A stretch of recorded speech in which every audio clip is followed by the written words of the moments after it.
अब जानिए कि नागपुर का सामाजिक समीकरण क्या है। नागपुर लोकसभा क्षेत्र में सबसे ज्यादा मतदाता एससी समाज के हैं, यानी शेड्यूल कास्ट, लगभग 5 लाख। एसटी यानी शेड्यूल ट्राइब्स के मतदाता हैं 2 लाख। 2 लाख मतदाता मुस्लिम भी हैं और ब्राह्मण मतदाता हैं सिर्फ 1 लाख। जिस समाज से नितिन गडकरी आते हैं, यानी बीजेपी सबसे बड़ी पार्टी तो बन गई थी, लेकिन सत्ता में नहीं आ पाई थी। एनसीपी शिवसेना ने मिलकर सरकार बना ली थी। इस बार भी वहां जाति का बोलबाला है। नितिन गडकरी उस बोलबाला को, यानी जाति के बोलबाला को कम करना चाहते हैं।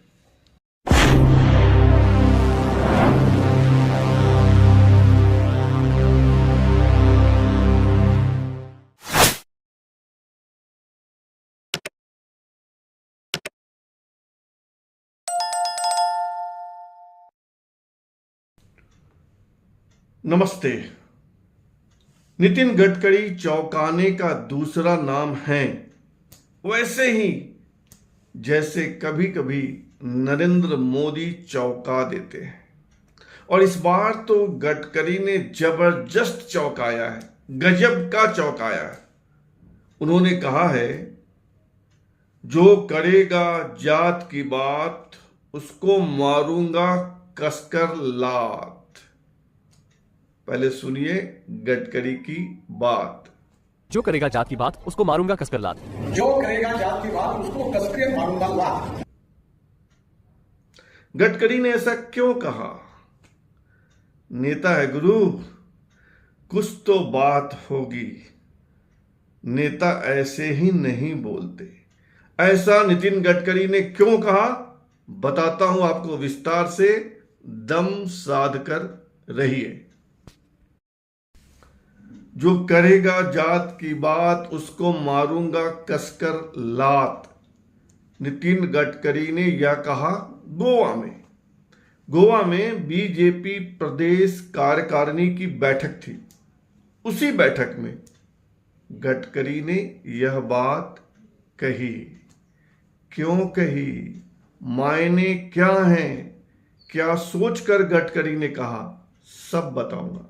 पहले यह जानिए कि नितिन गडकरी जहां से लगातार जीत रहे हैं वहां की स्थिति क्या है। गडकरी नागपुर से 14 जीते, 19 जीते और 2024 भी जीते।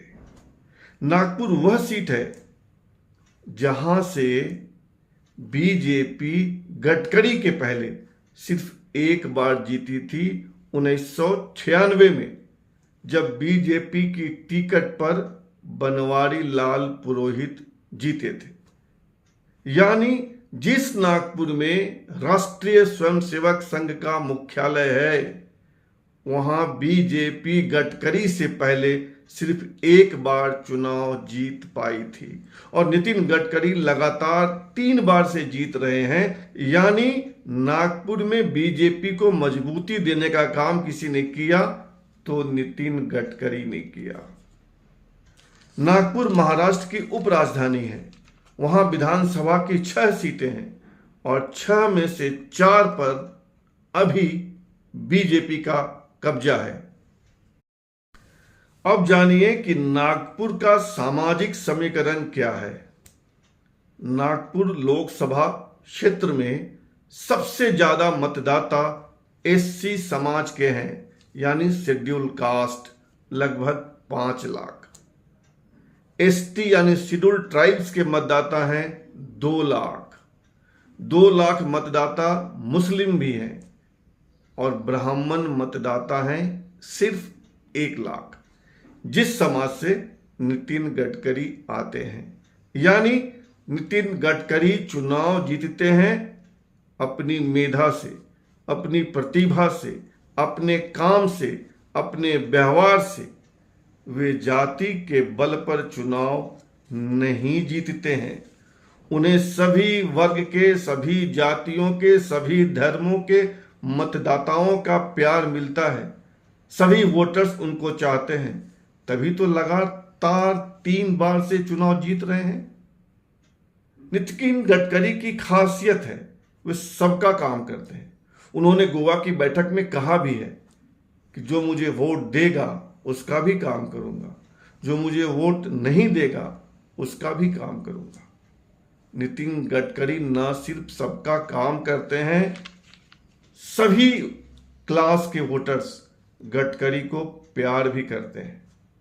कभी गडकरी के जनता दरबार में जाइए, शनिवार और रविवार को उनका जनता दरबार लगता है। एक एक दिन नितिन गडकरी 5 से 6 हजार लोगों से मिलते हैं, उनकी बात सुनते हैं और उनके काम को भरसक पूरा करने का प्रयास करते हैं। देखिए उनके जनता दरबार की एक झलक।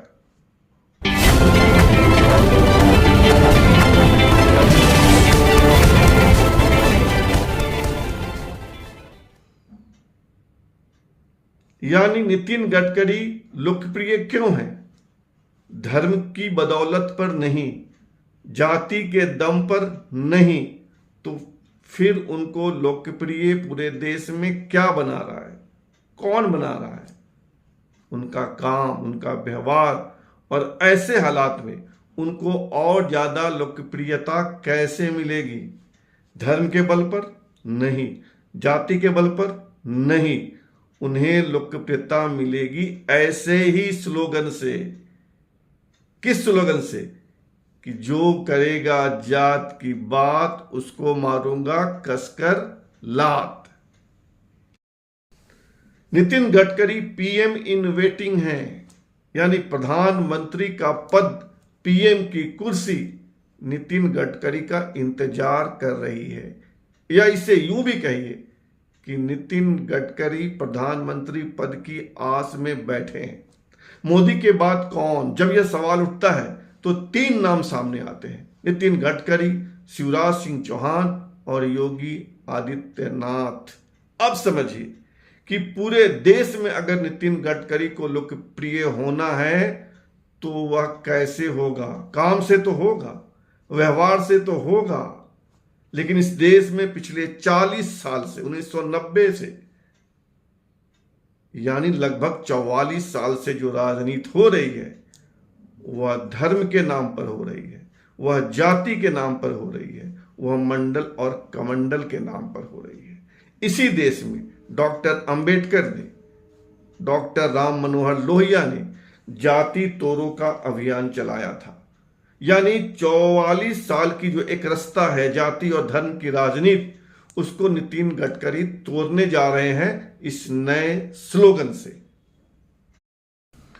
नागपुर की विशेषता है, नागपुर न सिर्फ राष्ट्रीय स्वयंसेवक संघ यानी आरएसएस का मुख्यालय है, वरन नागपुर में ही आरएसएस का जन्म हुआ था।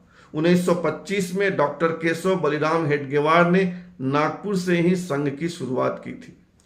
नागपुर ही वह जमीन है जहां डॉक्टर भीमराव अंबेडकर ने धर्म बदला था, धर्म परिवर्तन किया था, यानी वे हिंदू से बौद्ध हुए थे।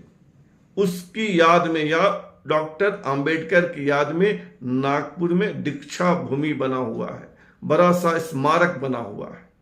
यानी नागपुर 2 विचारधाराओं की जन्म स्थली है। ऐसे में जो पिछले 44 साल से देश में राजनीति हो रही है, जात के नाम पर, धर्म के नाम पर, और उसमें कभी कभी छौंका लगता है विकास का, लेकिन इसी देश में डॉक्टर लोहिया, डॉक्टर अंबेडकर और जयप्रकाश नारायण ने जाति तोड़ो का नारा दिया था। नितिन गडकरी भी जाति की बात करेगा, उसको मारूंगा कसकर लात का स्लोगन देकर राजनीति की नई जमीन फोड़ने का प्रयास कर रहे हैं। यह बात दिमाग में रखिएगा। नितिन गडकरी सामान्य नेता नहीं है, बहुत समझदार और लोकप्रिय नेता हैं। अगर उन्होंने कोई स्लोगन दिया है तो उसके पीछे कुछ ना कुछ बात होगी। नितिन गडकरी के स्लोगन को एक और परिप्रेक्ष्य में देखिए। महाराष्ट्र में इसी साल नवंबर में चुनाव है, यानी अब से 4 महीने बाद। पिछली बार यानी 2019 के चुनाव में बीजेपी सबसे बड़ी पार्टी तो बन गई थी, लेकिन सत्ता में नहीं आ पाई थी। एनसीपी शिवसेना ने मिलकर सरकार बना ली थी। इस बार भी वहां जाति का बोलबाला है। नितिन गडकरी उस बोलबाला को, यानी जाति के बोलबाला को कम करना चाहते हैं। गडकरी पूरे महाराष्ट्र के नेता हैं, बीजेपी के महाराष्ट्र में सबसे बड़े नेता हैं। अब देखना यह है कि उनका यह डायलॉग कहिए या उनका यह स्लोगन कहिए या उनका यह नारा कहिए हिट होता है या नहीं। फिलहाल इतना ही। आपसे आग्रह है कि आप हमारे इस चैनल को सब्सक्राइब कीजिए, ज्वाइन कीजिए, लाइक कीजिए, शेयर कीजिए और कमेंट भी कीजिए, ताकि आपकी भावना से हम अवगत हो सके। बहुत बहुत धन्यवाद।